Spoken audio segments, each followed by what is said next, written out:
Ang makatindig balahibong hula ni Perez Hindi kay Pangulong Bongbong Marcos at sa Pilipinas. Si Perez Hindi ay isang African prophetic voice na kilala sa matitinding pahayag tungkol sa mga bansa. Marami ang naniniwala na meron siyang gift of discernment at prophetic warning dahil ilan sa mga nauna niyang pahayag ay nangyari raw sa eksaktong buwan at sitwasyon. Sa kanyang pinakabagong mensahe, biglaan niyang ibinulalas ang mga nakita niya tungkol sa Pilipinas at kay Pangulong Bongbong Marcos. Mga pangyayaring aniya ay magsisimula pa lamang pagpasok ng 2026. Pang-10, ang nalalapit na pagbagsak sa kapangyarihan ni Pangulong Marcos. I'm seeing the people turning against you, especially in 2026. Ayon kay Hindi, darating ang panahon sa 2026 kung saan mismong mga Pilipino ay maaaring tumalikod at magalsa laban sa Pangulo. Aniya, may mga taong malapit kay Marcos na hindi niya alam na nagbabalak ng masama kabilang na ang tangkang pagpatay. Ito umano ang babalang dapat paghandaan ng Pangulo. Ang posibleng pag-uga ng kanyang pamumuno at ang unti-unting paglamig ng suporta ng mamamayan. Pang-siyam, pagyanig sa pamahalaan at pagbagsak ng ilang opisyal. Many of your leaders will begin to go to prison. They will be caught. Tahasan niyang sinabi na ang taong 2026 ay magiging year of judgment for your leaders. Ayon sa kanya, maraming nasa pamahalaan ang masasangkot sa iskandalo, masasampahan ng kaso, at makukulong dahil sa mga lihim na matagal nilang tinatago. Ito raw ay simula ng espiritual na paghuhukom sa gobyerno. Isang malawakang pag-uga ng kapangyarihan sa mataas na posisyon. Pang-8, masidhing paghuhukom laban sa katiwalian. If you know you've corrupted the people's money, just repent before you get exposed. Diretsong sinabi ni ND na may mga opisyal sa gobyerno na sangkot sa mabibigat na katiwalian at lihim na kulto. Babala niya, kung hindi sila magsisisi, lalabas sa liwanag ang kanilang mga ginawa at sila ay mahuhulog sa matinding kaparusahan.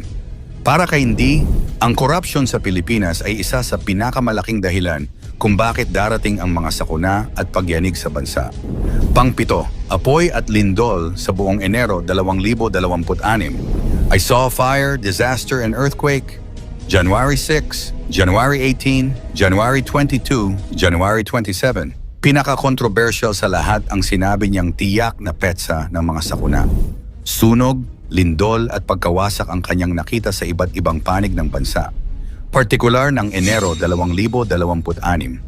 Para sa kanya, ito ang unang alon ng pagyanig na magbubukas sa serye ng mas matitinding pangyayari. Pang-6, espiritual na paghuhukom dahil sa paganong selebrasyon. They ignore the voice of the Lord because of their pagan festivals. Tahasang sinabi ni Hindi na ang mga traditional na kapistahan, particular sa Enero, ay nagiging dahilan ng espiritual na galit ng Diyos. Anya, ang patuloy na pagdiriwang ng mga ito ay nagbubukas ng pintuan sa mga sakuna. At hindi ito basta aksidente, kundi bunga ng espiritual na pagsuway. Pang-5, malakihang aksidente sa tubig at himpapawid. January 1st, through the water, through the air. May malakas siyang babala sa mismong unang araw ng 2026. Posible raw na may maganap na mabigat na aksidente sa dagat o himpapawid.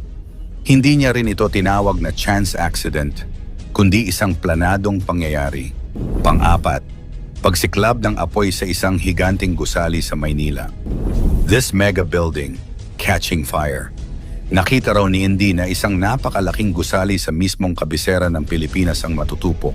Hindi niya binanggit ang pangalan, ngunit ayon sa kanya, ang sunog na ito ay magiging simbolo ng mas malaking krisis na paparating. Pang-5, pag-usbong ng terorismo at pagdami ng taong dudukutin. I'm seeing some terrorist groups sponsored by some people in the corrupt government.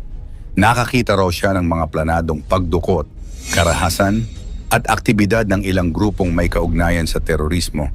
At ikinagulat ng marami ang sinabi niyang may mga nasa gobyerno ang nagbibigay umano ng suporta sa mga ito. Pangalawa, 6 na bulkan at lindol na magnitude 7 to 8.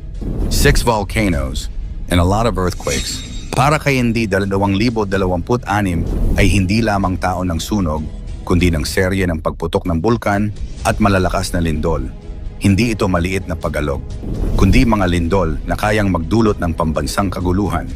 At ang ating number 1, taon ng pambansang hatol at panawagan ng pagsisisi. If you guys don't repent, those who don't repent will be removed. Ito raw ang pinakasentro ng kanyang mensahe.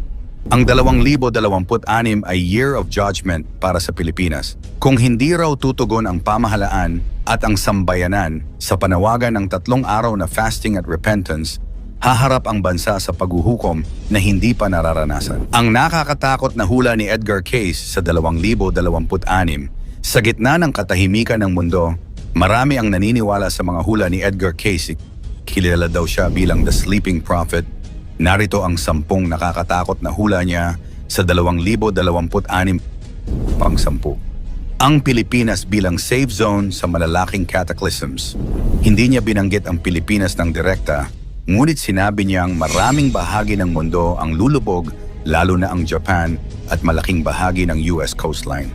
Dahil dito, ilang researchers ang nagbigay ng interpretasyon na ang Pilipinas ay maaaring kabilang sa mga lupang mananatili, hindi lubog, at hindi ko kontra sa natural na paggalaw ng lupa.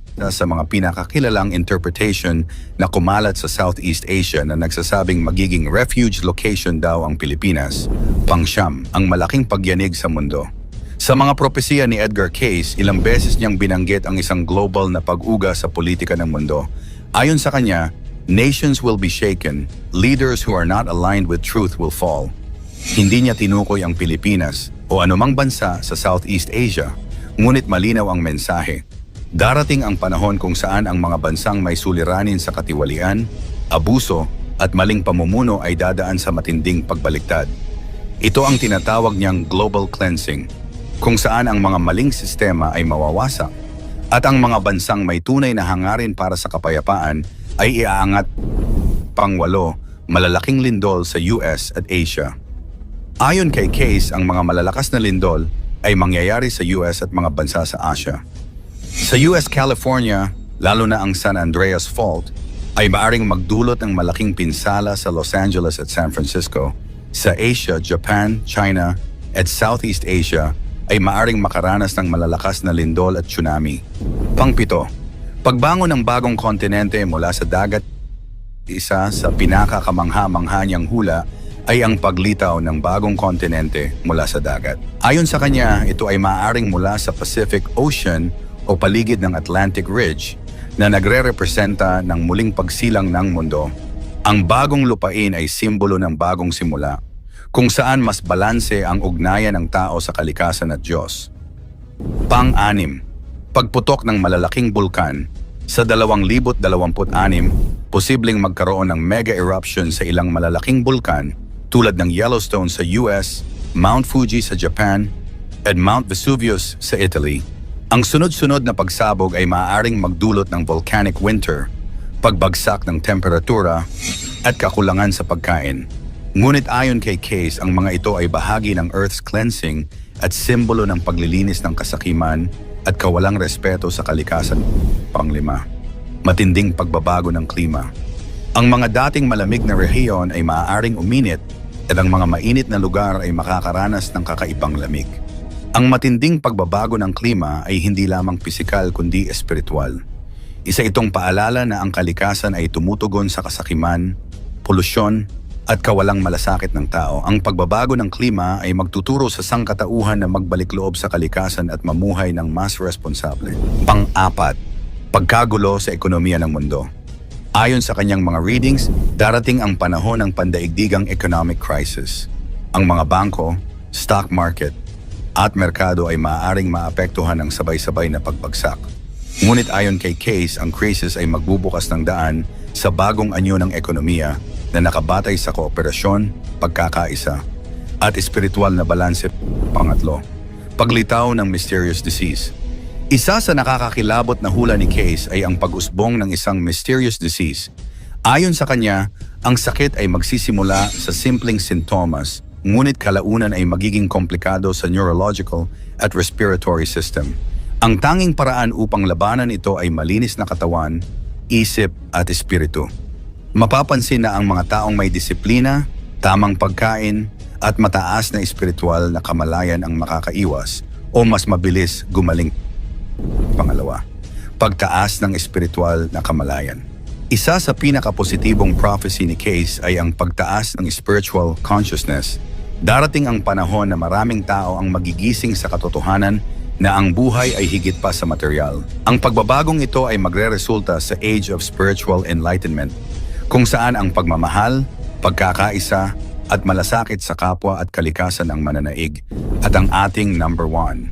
Simula ng New Era. Ang pinakamakabuluhang hula ni Case ay ang simula ng New Era o bagong panahon. Ito ay yugto ng malalim na pagbabago sa moral, pisikal at espiritual na aspeto ng sangkatauhan. Bago dumating ang bagong panahon, darating ang serye ng krisis. Lindol, baha, pagbabago ng klima. Kung naniniwala kang may layunin ang mga babalang ito, i-type ang Amen sa comment sa ibaba, paki-like at i-share ang video. Maraming salamat at God bless!